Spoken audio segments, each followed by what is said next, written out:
안녕하세요. 김성길 목사와 함께하는 예수님 이야기, 이 시간 제4단원의 560회가 되겠습니다. 주제는 믿음이 작은 자와 큰 자입니다. 자, 본문은 마태복음 14장 22절로 34절 동일합니다. 읽어보겠습니다. 예수께서 즉시 제자들을 재촉하사 자기가 무리를 보내는 동안에 배를 타고 앞서 건너편으로 가게 하시고 무리를 보내신 후에 기도하러 따로 산에 올라가시니라. 저물매 거기 혼자 계시더니 배가 이미 육지에서 술이나 떠나서 바람이 거스름으로 물결로 말미암아 고난을 당하더라. 밤 사경에 예수께서 바다 위로 걸어서 제자들에게 오시니 제자들이 그가 바다 위로 걸어오심을 보고 놀라 유령이라 하며 무서워하여 소리 지르거늘 예수께서 즉시 이르시되 안심하라, 나니 두려워하지 말라. 베드로가 대답하여 이르되 주여, 만일 주님이시거든 나를 명하사 무리로 오라 하소서 하니 오라 하시니 베드로가 배에서 내려 무리로 걸어서 예수께로 가되 바람을 보고 무서워 빠져가는지라 소리질러 이르되 주여, 나를 구원하소서 하니 예수께서 즉시 손을 내밀어 그를 붙잡으시며 이르시되 믿음이 적은 자여 왜 의심하였느냐 하시고 배에 함께 오르매 바람이 그치는지라. 배에 있는 사람들이 예수께 절하며 이르되 진실로 하나님의 아들이로소이다 하더라. 아멘. 자, 본문을 보면 물속에 빠져 들어가는 베드로를 예수님께서 즉시 건져내시죠. 그러면서 이런 말씀을 하셨어요. 믿음이 작은 자야, 왜 의심하였느냐. 건져내시긴 하셨는데 베드로의 물속에 빠지게 되는 그 상황, 그것을 믿음이 적은 데서부터 시작된 것을 지적을 하신 거죠.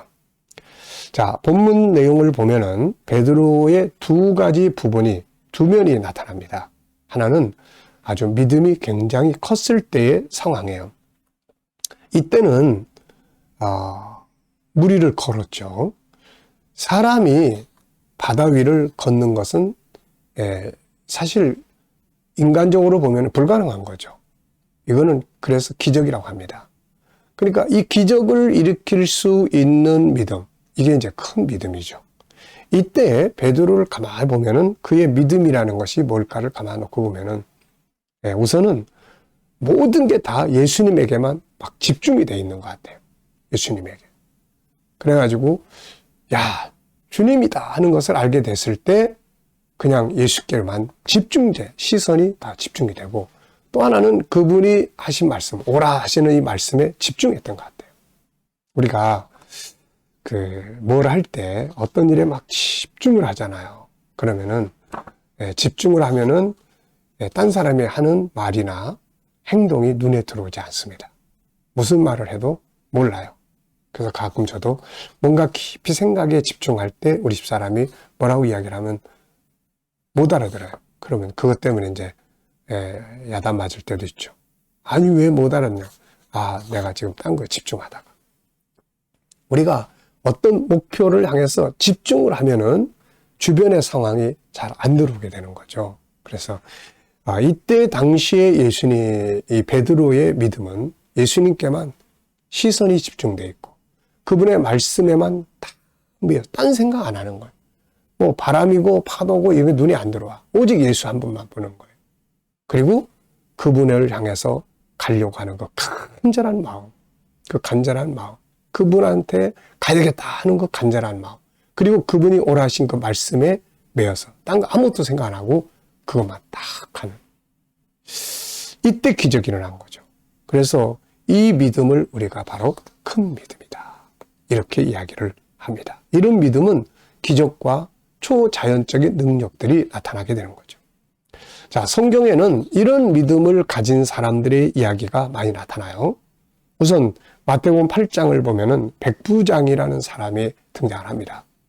자기 하인이 중풍병이 들었는데 그 중풍병이 든 하인을 보면서 이 백부장은 굉장히 마음이 착한 사람인 것 같아요. 그래서 백부장이 그 하인을 긍휼히 여기고 어떻게 하면 저 사람을 고쳐줄 수 있을까 하다가 예수님 소문을 듣고 왔어요. 그래서 예수님께 이야기합니다. 주변 사람들도 이 백부장에 대해서 아주 호의적으로 이야기를 해요. 선생님, 이 사람은 정말 착한 사람입니다. 우리들을 많이 도와주는 사람이고요. 그래서 예수님이 그러면은 내가 가서 고쳐주겠다. 그랬더니 이 사람이 이런 말을 합니다. 뭐라고 말하냐면 8장 8절을 보면 백부장이 대답하여 이르되 주여 내 집에 들어오심을 나는 감당하지 못하겠사오니 다만 말씀으로만 하옵소서. 그러면 내 하인이 낫겠사옵나이다. 여기서 말씀으로만 하시옵소서. 그러면서 하는 말이 나도 남의 수하에 있는 사람이요 내 아래도 군사가 있으니 이대로 가라 하면 가고 저대로 오라 하면 오고 내 종들어 이것을 하라 하면 하나이다. 말이 능력이다. 그런 이야기죠. 이 말을 할 때 예수님께서 이 사람을 놀랍게 여겼습니다. 그러면서 13절에 이런 말씀을 하시죠. 네, 예수께서 백부장에게 이르시되 가라. 내 믿은 대로 될지어다 하시니 그 즉시 하인이 나으니라. 아, 이 큰 믿음이에요. 그러니까 보통 이제 예수님이 빨리 좀 오셔서 어떻게 좀 해주세요. 이게 아니고 여기서 말씀 한마디만 해주시면 내 종이 낫습니다. 말씀에 대한 절대적 신뢰예요. 예수님에 대한 절대적 신뢰, 말씀에 대한 확실한 신뢰를 가지고 있어요. 네, 이런 믿음을 큰 믿음이다. 이렇게 말합니다. 그래서 역사가 일어나잖아요. 또 그 다음에 보면은 마태복음 15장에는 가나안 여인에 대한 이야기가 나와요. 자기 딸이 귀신이 들려서 고통을 받던 이 여인이 주님께 와서 구하는 장면이 나옵니다. 유대인이 아니고 가나안 여인이에요. 이때 예수님은 처음에는 아무런 응답도 하지 않았어요. 나중에는 나는 이스라엘 사람 외에는 구원하러 오지 않았다라고 거절을 합니다. 그런데도 불구하고 이 여인은 계속해서 포기하지 않고 주님께 구해요. 그런데 이 여인에게 예수님은 또 이런 말씀을 하세요. 15장 26절에 보니까 대답하여 이르시되 자녀의 떡을 취하여 개들에게 던짐이 마땅하지 아니하니라. 자, 이런 말 들으면 얼마나 기분 나쁘겠어요. 개로 취급하는 거예요. 그랬더니 이 여인이 이렇게 이야기를 합니다. 주여 올소이다. 나는 개들도 제 주인의 상에서 떨어지는 부스러기를 먹나이다. 자기 자신을 개라고 말씀하실 때 이거를 그냥 수용하는 거예요. 주님, 맞습니다. 저는 개와 같은 존재지만 그래도 개들도 주인의 상에서 떨어지는 부스러기를 먹지 않습니까? 사실 예수님이 이 여인을 그렇게 무시하기 위해서 이 말씀한 거 아니잖아요. 시험해보는 거죠. 믿음을. 이때 예수님이 이런 말씀하십니다. 이에 예수께서 대답하여 이르시되 여자야 내 믿음이 크도다. 내 소원대로 되리라 하시니 그때로부터 그의 딸이 나오니라. 이 큰 믿음은 보상을 받아요. 주님이 상을 주시는 거예요. 정말 주님을 신뢰하고 주님만이 답을 주실 수 있다는 확실성, 그리고 반드시 치료해야 된다고 하는 그런 간절함, 이런 것들이 그야말로 아주 완벽하게 이루어진 거죠. 이것을 큰 믿음이라고 합니다. 이런 큰 믿음은 지금도 역사들이 일어나게 되는 거죠. 반면에 작은 믿음이 있습니다. 오늘 예수님께서 베드로한테 믿음이 작은 자요, 이런 말씀을 하셨어요. 이유가 뭘까요? 자, 30절 31절을 보면은 베드로의 믿음이 작아졌을 때 그의 모습을 보여주고 있어요.